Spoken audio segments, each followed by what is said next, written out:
The galaxy was quiet. The stars burned as they always had, cold and distant, untouched by the cries of the weak. But then, through the endless silence of space, a signal moved. It was not strong. It was not meant for war. It was the voice of a dying world, crying out for anyone who might listen. The colony of Vera had been small, just a scattering of cities across a green world. The people were not warriors. They were builders, farmers and dreamers who had left their home planet to find peace. For years they had believed the galaxy would leave them alone. But then the enemy came. They came like shadows tearing through the night.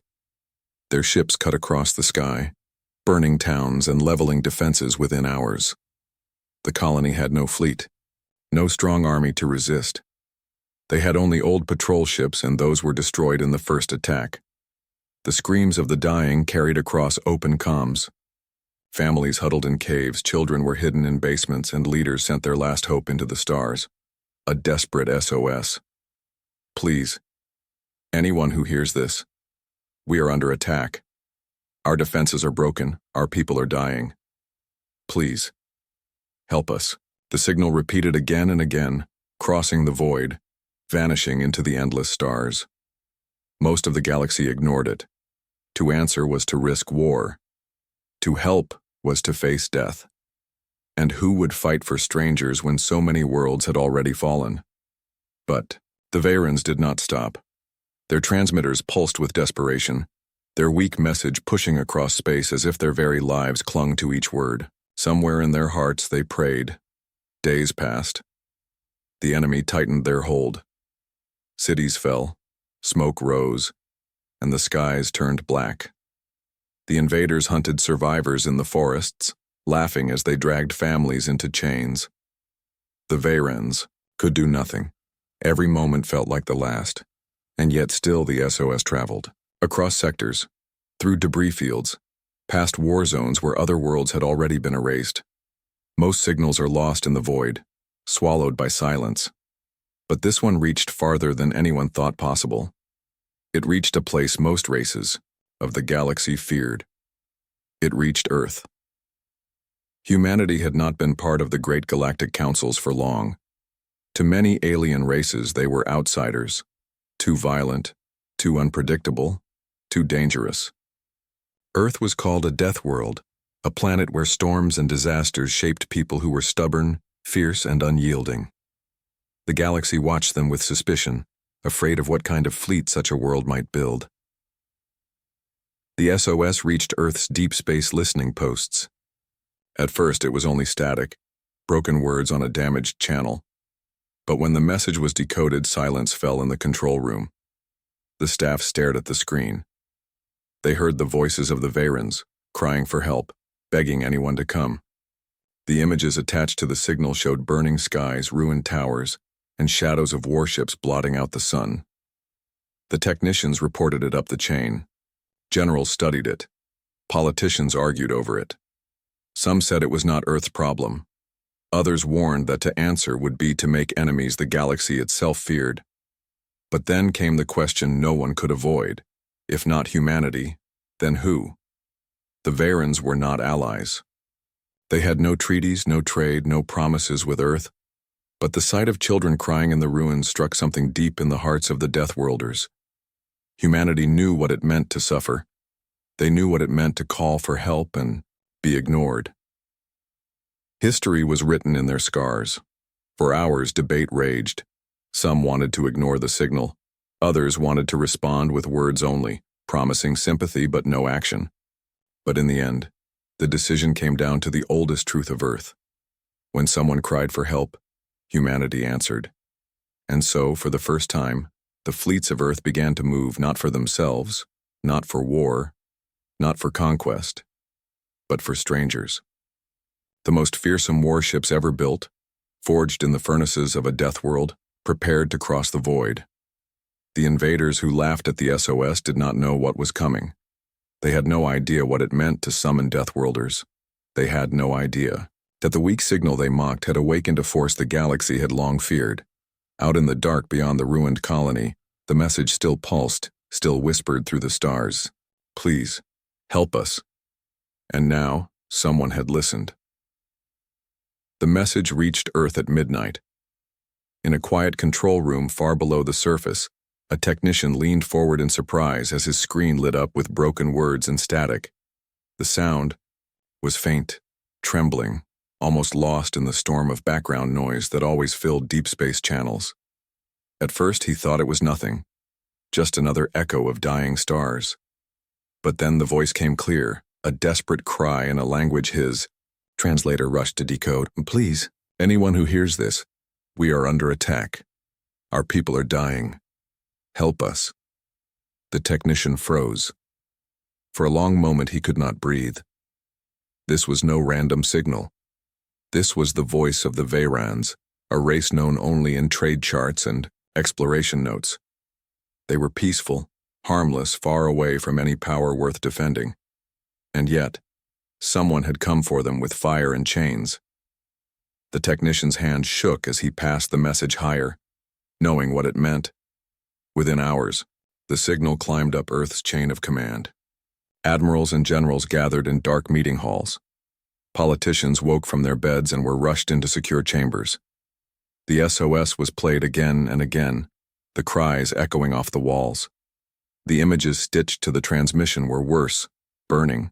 Cities, warships blotting out the skies, children clutching each other in underground shelters. The room filled with silence. Humanity had seen this before, in its own history. They remembered concentration camps, burning cities, desperate faces waiting for rescue that never came. Every person in the chamber felt the same weight pressing down on them. The Vayrans were not their allies. They were not their responsibility. But the images showed the truth. If no one answered, the colony would die. Some leaders argued quickly. Earth was still young in the stars, still building its power. To interfere was to risk war with enemies they did not yet understand. We cannot fight everyone's battles, one senator said, slamming his fist on the table. Our fleets are precious. Our people are not ready for a galactic war, but others spoke with fire. We were never ready when war came to us either, a general said. We bled, we survived, and we stood again.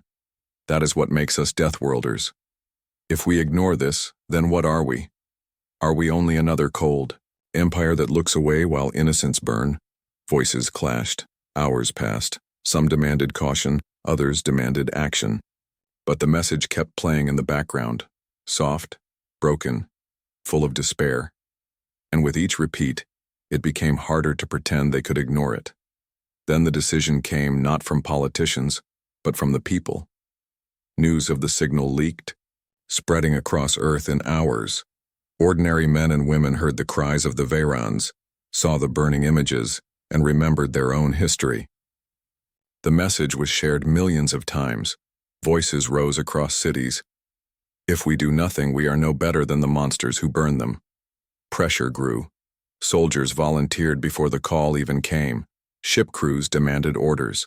Engineers worked through the night preparing weapons and systems. The people had spoken. The SOS must be answered. Finally, Earth's leaders relented.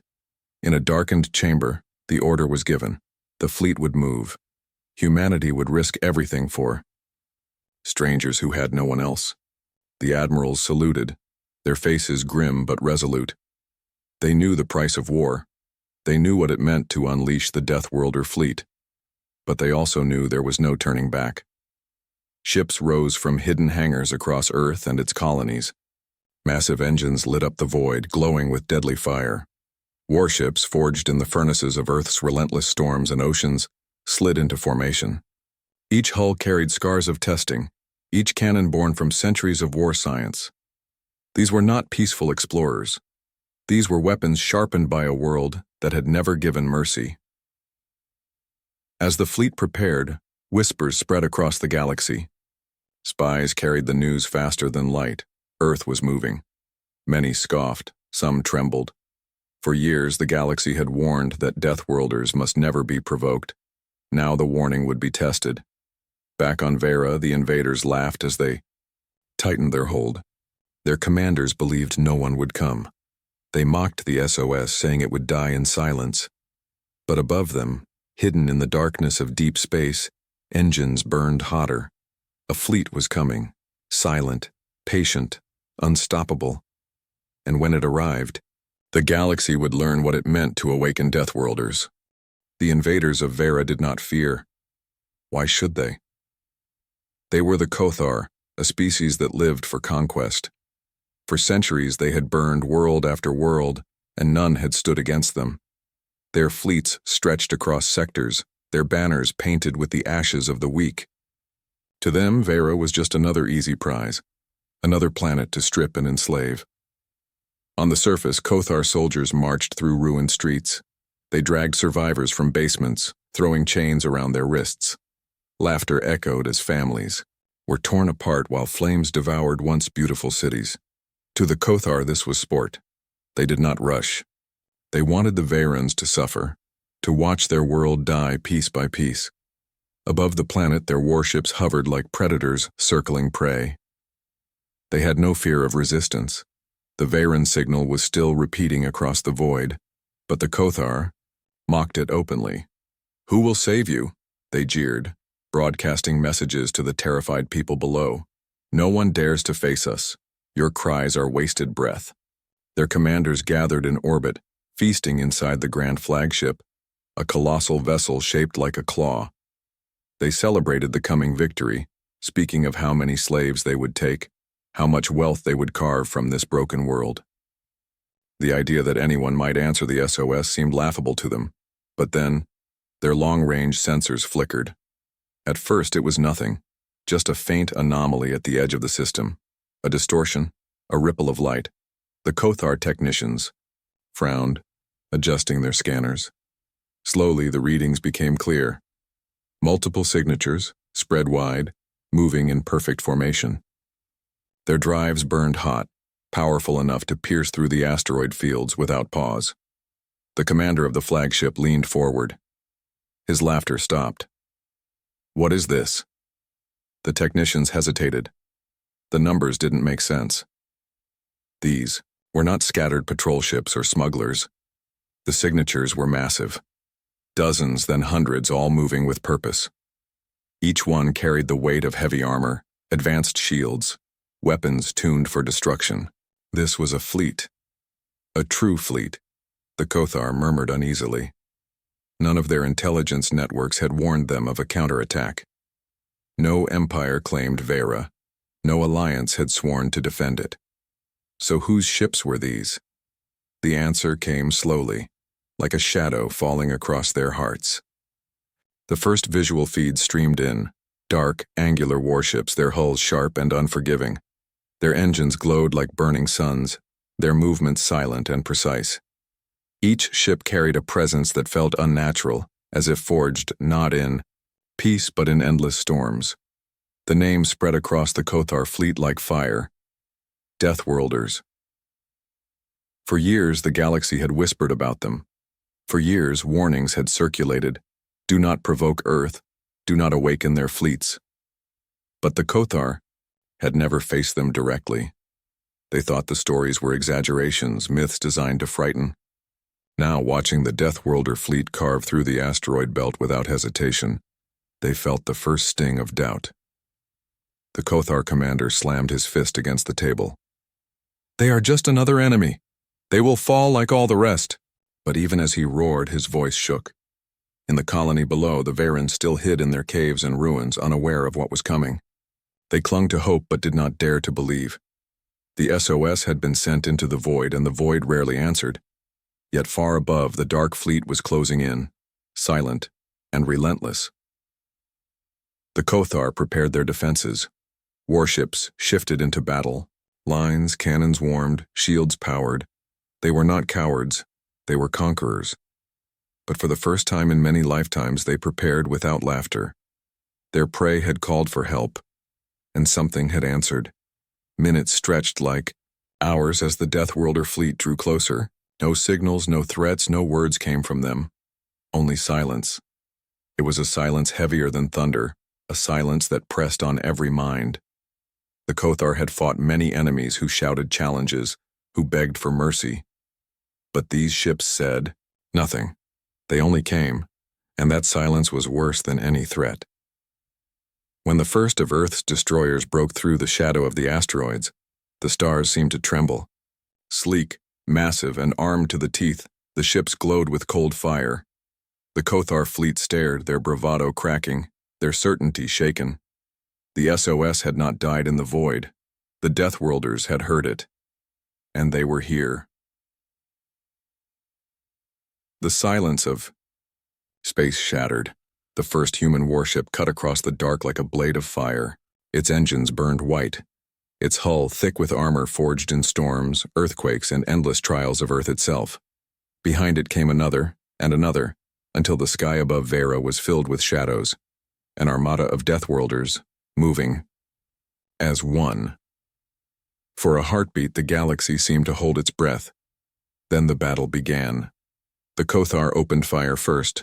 Their cannons lit up the void, spitting bolts of plasma and missiles that screamed toward the human fleet. Explosions lit the asteroid. Belt and debris spun across space. But the Deathworlder ships did not scatter, they did not run. They advanced. The first wave of fire struck Earth's destroyers and vanished against their shields.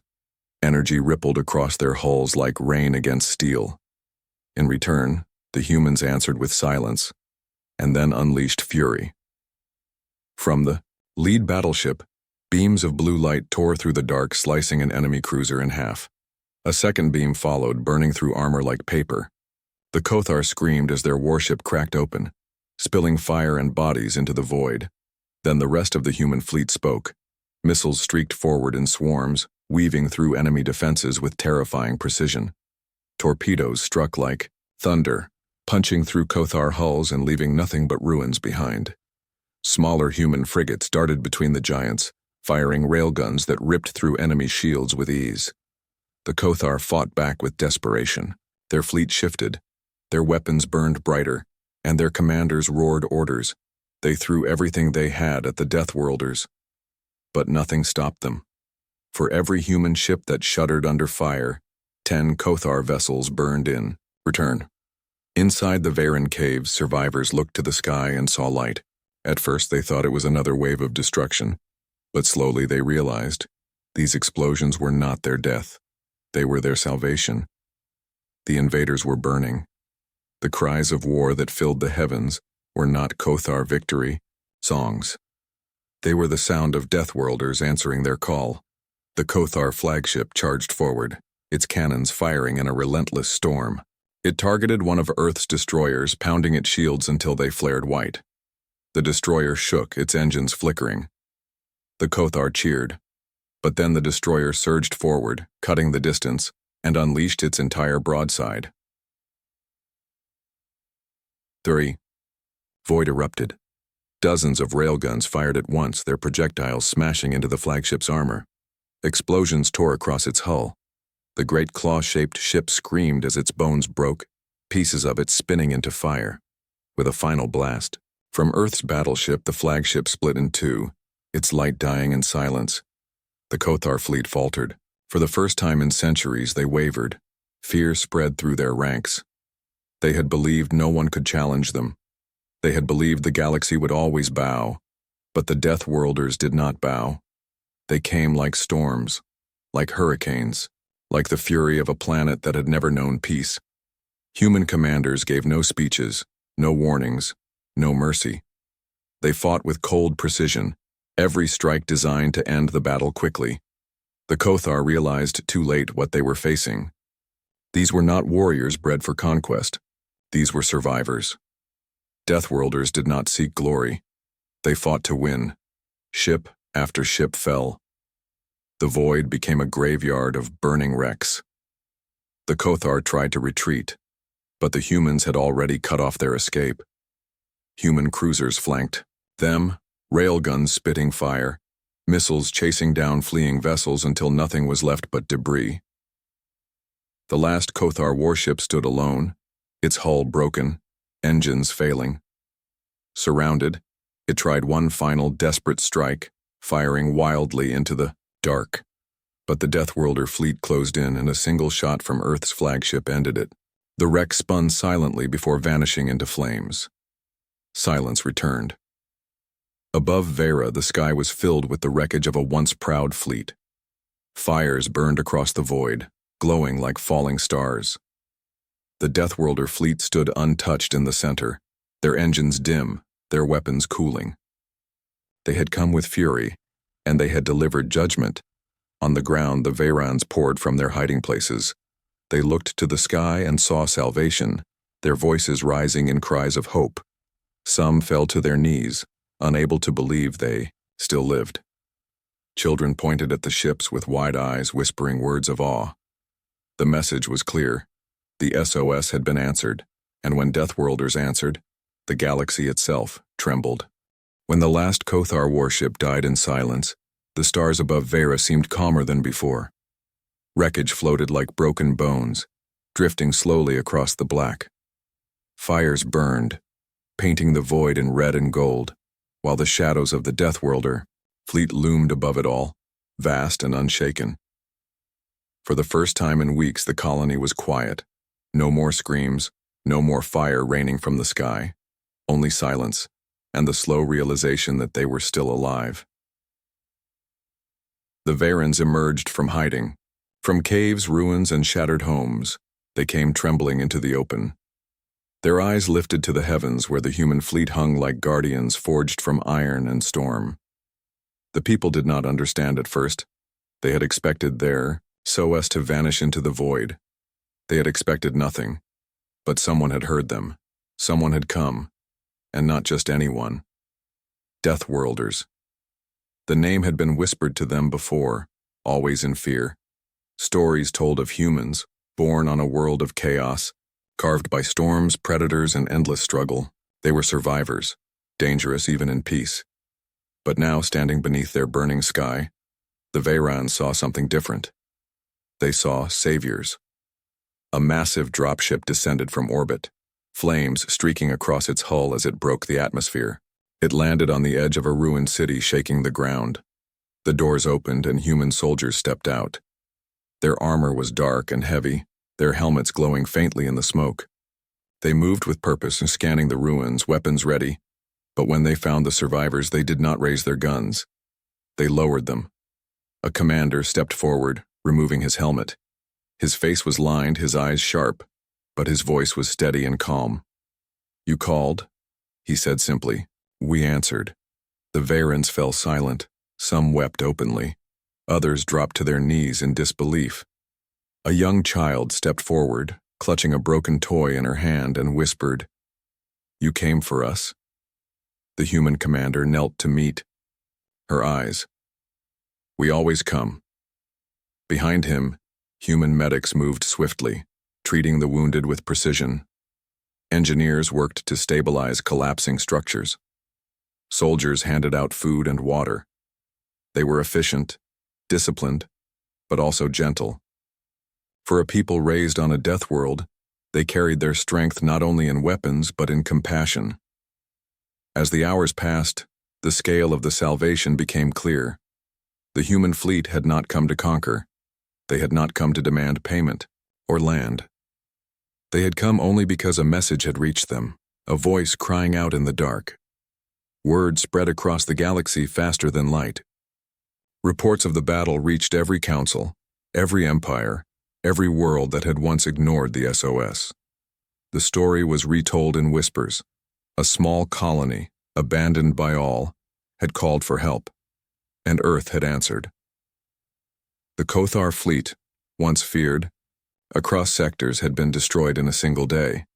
Fear grew, but so did respect. The galaxy now understood what the Deathworlders truly were. They were not conquerors seeking empire. They were not silent watchers hiding on their world. They were a force that moved when the weak cried out. They were dangerous beyond measure, but they were dangerous with purpose. In the halls of power, alien leaders argued. Some called humanity a threat greater than any before. Others said they were hope made flesh. But all agreed on one truth. The galaxy would never be the same again. Back on Vera, the people rebuilt slowly under human protection. They looked to the skies, where Earth's warships still hung like steel titans, and they knew they were safe. For now. The SOS had been a whisper, a prayer into the void. That whisper had become a storm. One elder of the colony spoke to the human commander before he left. Her voice was weak, but her words were strong. "We thought no one would come. We thought we would vanish, forgotten. But you answered. Why?" The commander paused. He looked at the burning sky, then back at her. "Because we know what it is to be alone," he said. "We know what it is to cry for help and hear only silence. Never again." He saluted her, then returned to his ship. Moments later, the Deathworlder fleet began to rise, their engines igniting one by one, casting the ruins in blazing light. Slowly, silently, they left the colony behind, disappearing into the endless dark. The Vayrans watched them go, tears on their faces, hope in their hearts.